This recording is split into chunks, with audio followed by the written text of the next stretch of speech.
guys, on today's video I'm going to teach you how to speed up or slow down videos right here from your phone.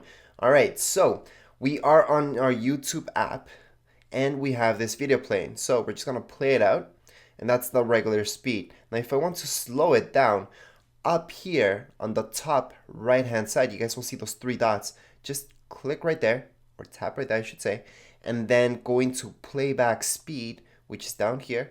Tap right there, and then you guys will see to slow down, it's on the top, and then the bottom would be to make it faster. So if I click on 2 times, which would be the fastest that it can go, I can just play this and it's gonna speed it up. It's gonna go really fast. So I'm gonna pause this for now.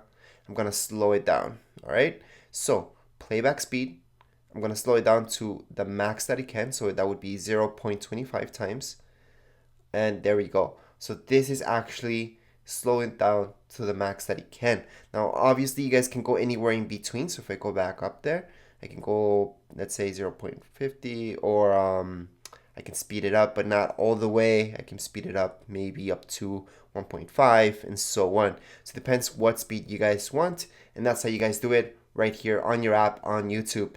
Anyways, if you guys have any comments, questions, you guys can write down here in the comments area, and don't forget to subscribe and rate. Thank you.